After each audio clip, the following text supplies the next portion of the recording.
नमस्कार, मी Niranjan. Easy news मध्ये आपल्या सर्वांचं मनपूर्वक स्वागत. राहुल सोलापूरकर पुन्हा त्यांचं एक अत्यंत वादग्रस्त आणि निंदनीय असं विधान समोर आलेलं आहे. आता काही दिवसांपूर्वीच आम्ही पण तो भाग केला होता की ज्याच्यामध्ये राहुल सोलापूरकर छत्रपती शिवाजी महाराजांबद्दल अत्यंत आक्षेपार्ह बोललेला होता की महाराज आग्र्याला काहीतरी लाच देऊन पळाले वगैरे वगैरे, आणि संपूर्ण छत्रपती शिवाजी महाराजांच्या शौर्याबद्दल, त्यांच्या बुद्धिमत्तेबद्दल, त्यांच्या पूर्वनियोजनाबद्दल ती जी सुटका त्यांची होती, म्हणजे भारताच्या किंवा जगाच्या इतिहासामध्ये ज्या दोन ग्रेट एस्केप म्हटल्या जातात त्यातली ही एक ग्रेटेस्ट एस्केप होती छत्रपती शिवाजी महाराजांची. मोगलांच्या, औरंगजेबाच्या कब्जामधून आग्र्याहून हजारो मैल दूर परत महाराष्ट्रामध्ये येणं, ज्यावेळेला प्रवासाची साधनं ही अत्यंत तुटपुंजी होती, अत्यंत तुटपुंजी. आणि त्यानंतरची दुसरी ग्रेट एस्केप आपण ज्याला म्हणू शकतो ती नेताजी सुभाषचंद्र बोस यांची. कलकत्त्याहून ते जे गायब झाले ते 18 दिवसानंतर कळलं इंग्रजांना की सुभाषचंद्र बोस हे आता त्या जिथं त्यांना बंदिस्त केलेलं होतं त्या ठिकाणी नाही आहेत, आणि तोपर्यंत ते काबूलला पोहोचले होते. तर या दोन ग्रेट एस्केप भारताच्या इतिहासातल्या, यातली छत्रपती शिवाजी महाराजांच्या एस्केप बद्दल, त्यांच्या त्या आग्र्याहून त्यांनी स्वतः करवून घेतलेल्या सुटकेबद्दल अतिशय गलिच्छ शब्दात हा जो विकृत राहुल सोलापूरकर आहे RSSचा, त्यांनी बडबड केली. आता त्याचं दुसरं विधान समोर आलेलं आहे. आता या दुसऱ्या विधानामध्ये हा मूर्ख काय म्हणतो की डॉक्टर बाबासाहेब आंबेडकर हे, म्हणजे भीमराव आंबेडकर हे त्यांचं नाव, तर हे भीमरावाचा जन्म हा कोणीतरी रामजी सकपाळ नावाच्या एका बहुजन समाजाच्या त्याचे वडील होते, आणि आंबा वडेकर नावाच्या शिक्षकांनी बाबासाहेबांना दत्तक घेतलं, आणि मग पुढे तेच नाव घेऊन बाबासाहेब लहानाचे मोठे झाले, आणि प्रचंड अभ्यास केल्यामुळे वेदांच्या म्हणण्याप्रमाणे ते ब्राह्मण झाले.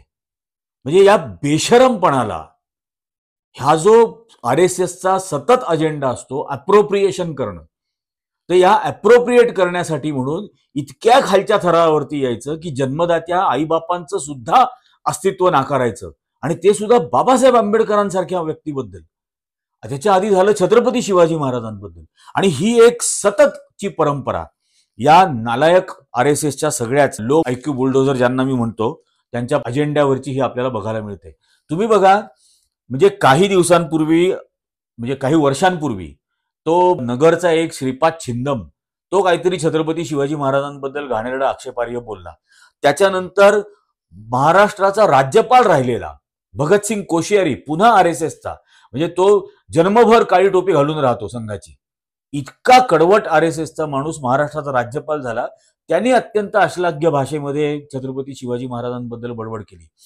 त्याच्या आधी आपण सगळं बघितलं, जेम्स लेन प्रकरणाच्या वेळेला ज्या बाबा पुरंदरे या माणसांनी छत्रपती शिवाजी महाराजांच्या मातेबद्दल, जिजाऊंबद्दल अत्यंत म्हणजे निंदनीय, आक्षेपार्ह आणि म्हणजे किती वाईट शब्दामध्ये यांची निंदा आणि टीका करायला पाहिजे हे समजत नाही, इतके आक्षेपार्ह शब्द वापरले. आणि त्यानंतर आता हा दिवटा राहुल सोलापूरकर सुरू झालेला आहे. आता बाबासाहेब आंबेडकरांबद्दलचं वक्तव्य झालं असेल, किंवा त्याच्या आधी छत्रपती शिवाजी महाराजांचं झालं.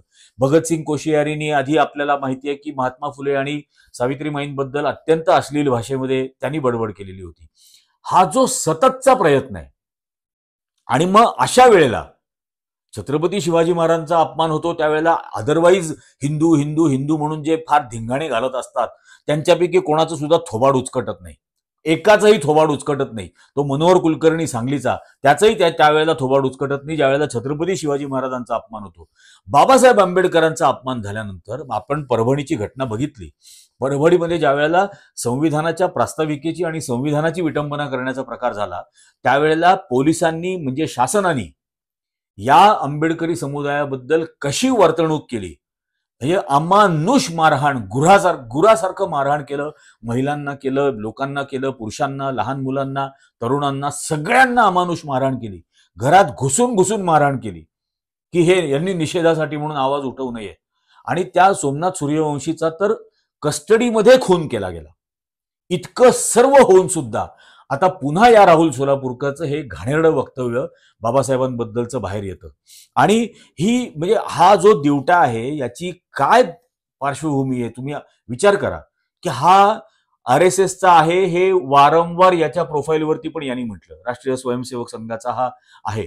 राष्ट्रीय स्वयंसेवक संघाच्या संस्कार भारती म्हणजे लाज वाटायला पाहिजे, शरम वाटायला पाहिजे संघाला सुद्धा, असे शब्द वापरताना संस्कारासारखे.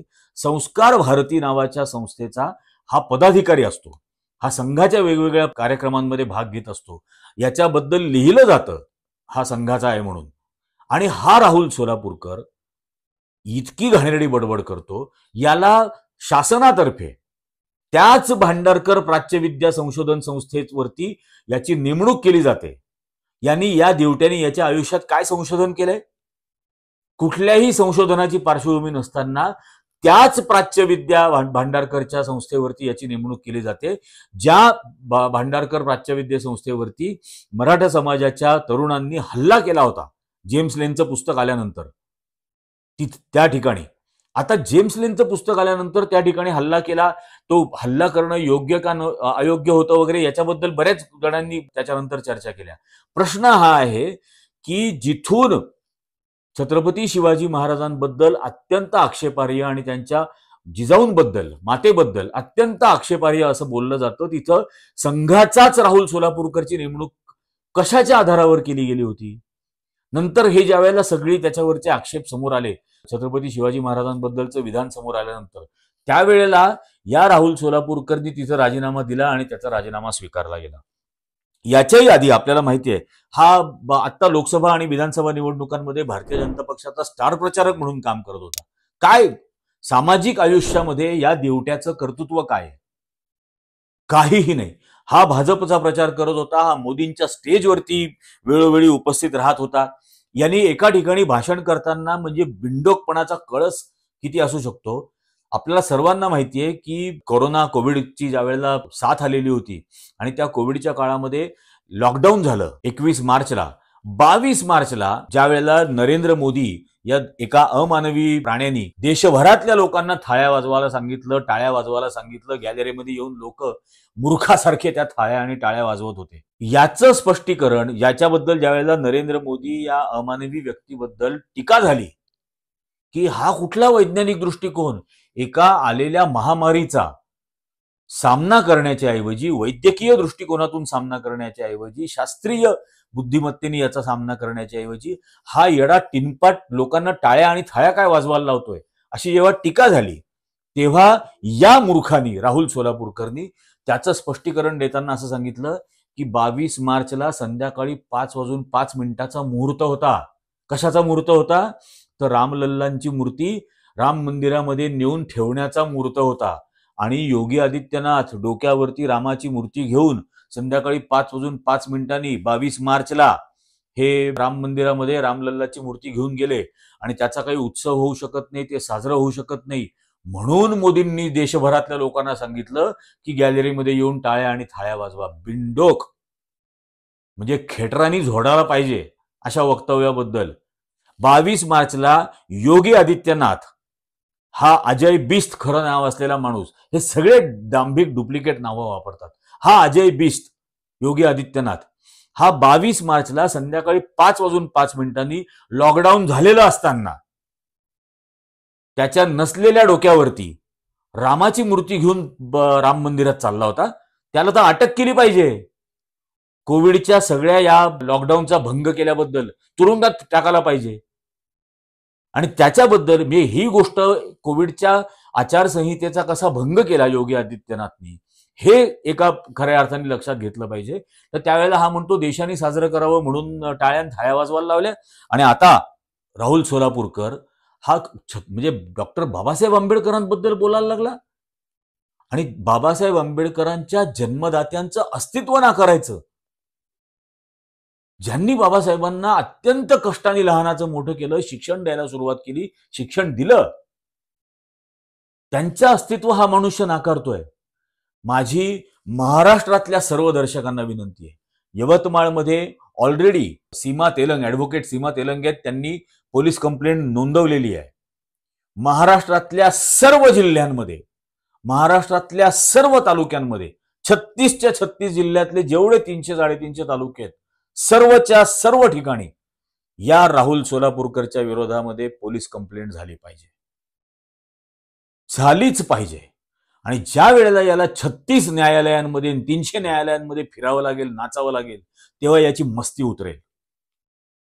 हा म्हणजे चित्रपटांमधल्या भूमिका टकलू हैवानाच्या करतो आणि आता समाजामध्ये वावरत असताना या गोष्टी बोलत असताना सुद्धा हैवानासारखा बोलतो. हा जर समाजामध्ये हैवानासारखा बोलत असेल तर याच्याबद्दलची अद्दल याच महाराष्ट्राच्या नागरिकांनी त्याला घडवली पाहिजे. ठिकठिकाणी पोलीस कंप्लेंट दाखल करा.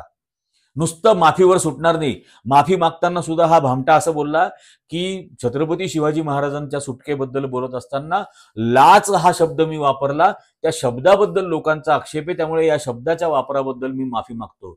छत्रपती शिवाजी महाराजांचं संपूर्ण शौर्य, त्यांनी पत्करलेला धोका, या सर्व गोष्टी हा माणूस नाकारतो आणि पुरावे आहे असं म्हणतो, पण एकही पुरावा हा देत नाही, हा देऊच शकणार नाही.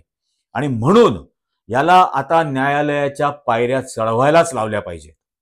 आणि ही अद्दल हाच महाराष्ट्र घडवू शकेल, जो महाराष्ट्र छत्रपती शिवाजी महाराज, संभाजी महाराज, राजर्षी शाहू महाराज, महात्मा फुले, डॉक्टर बाबासाहेब आंबेडकर, सावित्रीमाई, जिजाऊ यांचे आदर्श सांगतो. ते जसे अशा प्रत्येक मनुवादी प्रवृत्तीच्या विरोधामध्ये ठाम उभे राहिले, तसं आता पुन्हा महाराष्ट्रातल्या लोकांनी याच्या विरोधामध्ये उभं राहणं गरजेचं आहे. तरच आपण हा अत्यंत विकृत मनोवृत्तीचा मनुवाद संपवू शकू. आजच्या इजी न्यूजच्या भागामध्ये इतकंच, पण सर्व दर्शकांना अतिशय नम्र विनंती की इजी न्यूजचे व्हिडिओज जास्तीत जास्त जणांनी लाईक करा, जास्तीत जास्त जणांपर्यंत याची लिंक शेअर करा आणि ज्यांना लिंक शेअर कराल त्या सर्वांना हे चॅनल सबस्क्राईब करायला सांगा. आमचं लक्ष तर या वर्षभरामध्ये 10 लाखापर्यंत पोहोचायचं आहे, पण जितक्या जास्त जणांचा पाठिंबा मिळेल, जितक्या जास्त जणांचं सबस्क्रिप्शन आणि समर्थन मिळेल, तितकं हे सत्य सांगणं आणि या सर्व सैतानांना शर्मिंदा करणं हे आपण करत राहू शकू. धन्यवाद.